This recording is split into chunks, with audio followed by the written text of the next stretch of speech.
Salve, salve pessoal, professor Marcelo na área com vocês em mais uma aula de geografia, dando continuidade aos nossos assuntos que envolvem aí o processo de globalização.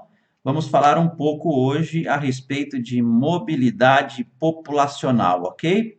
Então, nessa sequência de conteúdos que nós trabalhamos sobre blocos econômicos, a integração cada vez maior do mundo através das transnacionais, né, dos fluxos econômicos, nós vamos pensar um pouquinho sobre essa questão que envolve o movimento das populações, seguindo essa lógica aí do que seria o processo de globalização, certo? Então vamos que vamos, você vai observando já logo de cara aí na tela do seu computador, né? Vamos falar um pouquinho sobre essa questão aí que envolve a divisão do norte versus o sul. Então, o que é importante nós entendermos? No processo de evolução da ordem da Guerra Fria, e a evolução do processo de globalização, né, à frente do sistema capitalista, nesse período que vai de 1945 até 1990, nós tínhamos uma maneira de dividirmos o mundo segundo os aspectos econômicos, né? Tínhamos o primeiro mundo, que era o mundo capitalista, né, desenvolvido, os países capitalistas desenvolvidos, o segundo mundo, que seria aí o mundo dos países socialistas, e o terceiro mundo dos países capitalistas subdesenvolvidos, né? Então, o que nós percebemos? Esse era um período em que o movimento populacional no mundo ele era um pouco restrito, na medida em que você tinha essa diferença entre capitalismo e socialismo. Acontecia, sim, uma mobilidade, uma movimentação, principalmente dos países mais pobres, pessoas de países capitalistas subdesenvolvidos, buscando melhores condições em países, vamos dizer assim, desenvolvidos ou capitalistas desenvolvidos, né? Então é importante nós entendermos, né, essa questão do movimento das pessoas. Com a queda do sistema, vamos dizer assim, socialista, no final dos anos 80, início dos anos de 1990, nós temos uma mudança aí desse paradigma, né, de primeiro, segundo e terceiro mundo. Nós vamos ter uma divisão, uma readequação entre os países que sobraram a partir da fragmentação do mundo socialista entre os países do norte desenvolvido e subdesenvolvido, que é essa linha, dê uma olhadinha, que é essa linha que você percebe aí, ó, dividindo o mundo entre países desenvolvidos e subdesenvolvidos.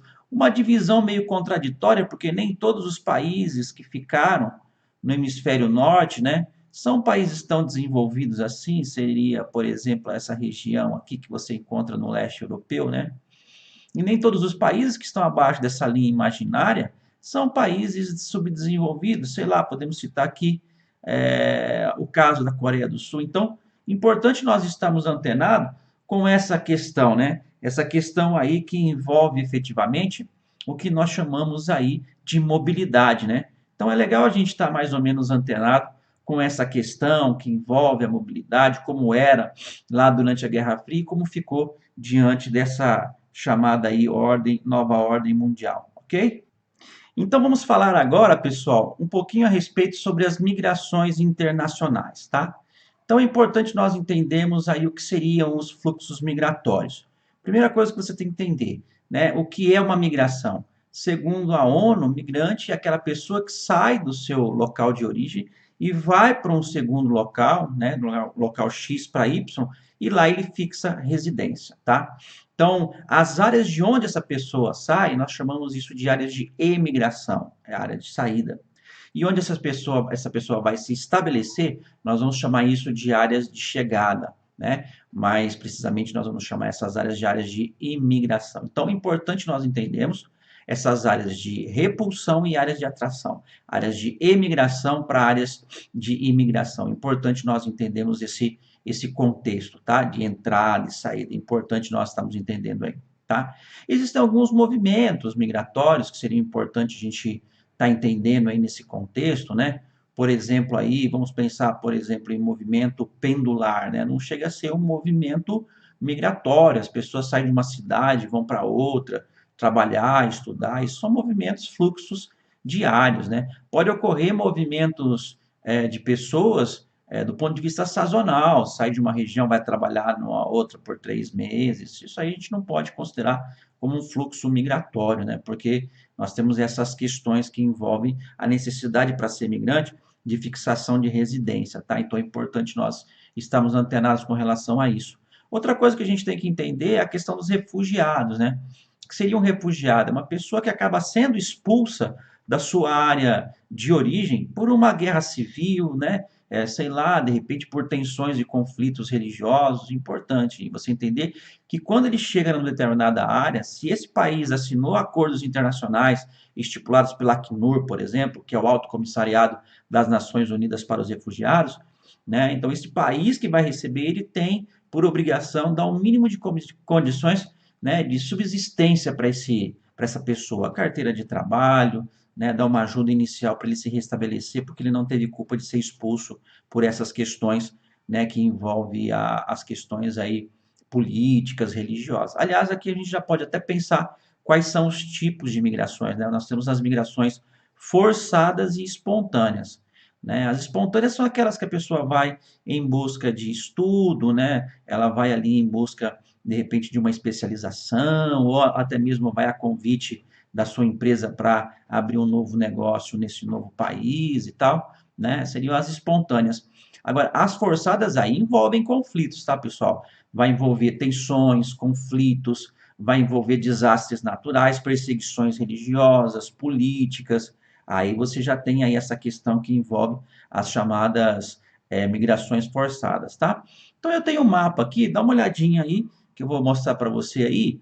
Nós temos um mapa que fala sobre os fluxos migratórios a nível de mundo, né? Então, migrações internacionais. Ah, outra coisa importante aqui, antes de mais nada, tá? Os fluxos migratórios, eles podem ser internacionais, de um país para outro, ou internamente num país, tá? O Brasil mesmo, nós vamos ver os fluxos migratórios internacionais e os fluxos migratórios internos. Isso, de repente, num outro momento. Mas perceba vocês, ó, que nós temos uma grande saída, por exemplo, ali, vamos pensar aqui, de indianos, paquistaneses, né? Em direção aonde? Em direção aos Estados Unidos, né? Ou até mesmo chineses, coreanos, japoneses, né? Filipinos, vietnamitas, todos eles indo em direção aos Estados Unidos, ó, né? Então, sei lá, vamos pensar fluxos migratórios da América do Sul em direção aonde? A Europa, né? Fluxos migratórios de africanos, né? Vamos pensar aí fluxos migratórios de refugiados, ó, que é bem legal, né? Os refugiados saindo da Síria e outros países com tensões e conflitos para o contexto do continente europeu. Então, existe muita coisa para se falar sobre essas questões que envolvem migrações internacionais, tá? Não se esqueça que nós estamos dentro do universo de globalização, mas esse assunto pode ser trabalhado também dentro do universo de demografia. Qual a relação disso com o processo de globalização? A relação é muito simples. Já que nós estamos estudando, né, essa questão que envolve o processo de globalização, o avanço, o sistema capitalista, o sistema que promove desigualdades, então é muito comum nós temos pessoas saindo de países pobres e buscando melhores condições em países mais ricos, né? Então isso tem a ver com o processo de globalização. Aliás, um dos fluxos, uma das causas que movimentam mais pessoas no mundo, no fluxo migratório, são questões econômicas, tá? Pessoas saindo de regiões mais pobres e buscando melhores condições em regiões mais ricas, tá? Então, bem legal isso aí. Aqui eu tenho, né, o deslocamento forçado, né, a nível de mundo, né? Então, temos aí a Venezuela, né, na Colômbia, a questão das Farc, né? Temos aí questões que envolvem aí os Estados Unidos recebendo pessoas que vêm da América Latina, né? Por questões econômicas, guerra civil na Ucrânia, né? Aqui nós vamos ter na própria Alemanha aí a questão das perseguições, a chegada de turcos, por exemplo, ali, né? Então, bem legal. A chegada de refugiados também, né? Você tem uma entrada bem interessante. Na Nigéria, perseguição devido ao próprio Boko Haram. Na República Democrática do Congo, Al-Shabaab perseguindo pessoas lá na Somália, né? Ali você tem no Afeganistão a questão, né, da invasão em 2002, né? O Paquistão, tensões ali na Turquia, Síria e Iraque, né? Que acaba levando pessoas para regiões que entram na Europa, né? Pessoas entrando pelo mar Mediterrâneo e vai embora, tá? Questão de Myanmar, que tivemos lá recentemente né, uma quantidade de pessoas sendo perseguidas ali no país e tal. É importante a gente estar antenado com relação a isso. Esse mapinha que depois você vai explorar com mais tranquilidade, né, no seu material aí, você vê certinho aí essa questão que envolve os principais fluxos, né, migratórios. No Sudão, a questão do Darfur, Sudão do Sul, tudo ou questão religiosa ou questões políticas, tá? Então, bem bacana a gente estar avaliando isso aí, tá? Você está observando aí também um gráfico que mostra para você principais países, né, de acolhida de refugiados, né? Então, a Turquia é um país importante, o Paquistão, o Uganda, o Líbano, né? Esse aqui envolvendo a questão da Síria e tal, República Islâmica do Irã, né? Então, vários países, a própria Alemanha, que recebeu bastante refugiados, né? O Sudão.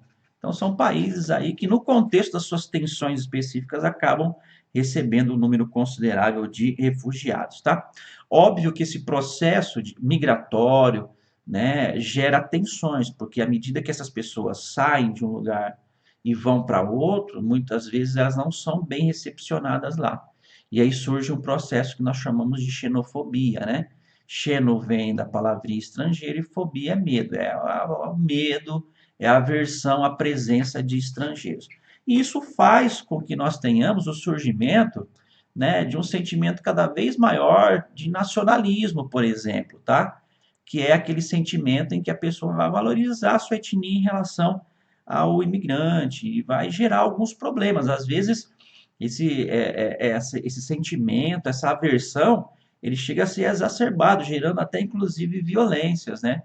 Então, aí nós podemos citar a questão do neonazismo, é um retorno do nazismo dentro do contexto alemão pela presença de imigrantes, né? Você tem esse nacionalismo ficando exacerbado e fazendo retornar alguns mecanismos aí de ideias nazistas, né?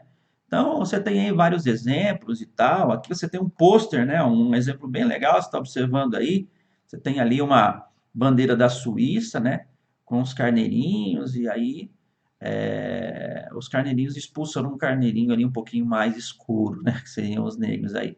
Pôster do Partido Suíço DC tem um forte caráter xenofóbico, né? Destacando ovelhas brancas que expulsam uma ovelha negra da bandeira do país. E aí você sabe de vários exemplos que mostram aí o que seria essa xenofobia, tá?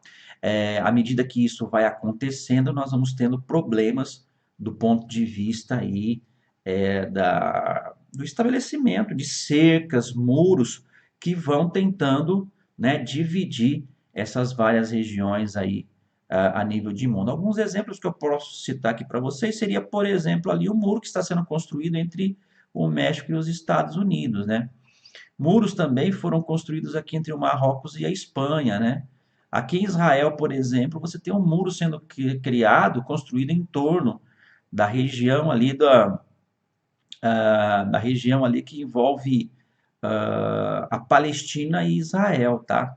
Número 4, se não me falha a memória, é na ilha de Chipre, né? Lá você tem um muro que divide o território que é da Grécia, na ilha de Chipre, e territórios da Turquia, né? Aqui você tem um muro na Coreia do Norte e Coreia do Sul que divide o território no paralelo 30. Então, essa coisa de que os muros caíram e desapareceram no século XXI por conta da queda do socialismo ou a Guerra Fria, isso não acabou. Existem vários muros que são construídos e acabam dividindo diferentes povos, né? Um efeito do processo de globalização aí, tá? Pessoal, é isso aí, né? Espero que você tenha compreendido a linha de hoje, né? Dentro do processozinho de globalização, falamos um pouco sobre a questão de fluxos migratórios. Esse conteúdo, com certeza, ele vai voltar a aparecer aí no contexto de demografia, tá? Fiquem atentos que quando eu der aula para vocês sobre a questão que envolve a demografia, eu volto a falar de fluxos migratórios a nível internacional e falo um pouquinho a respeito aí do Brasil, tá bom? Espero que você tenha compreendido, como eu disse para você. Sucesso e até a próxima. Tchau, tchau.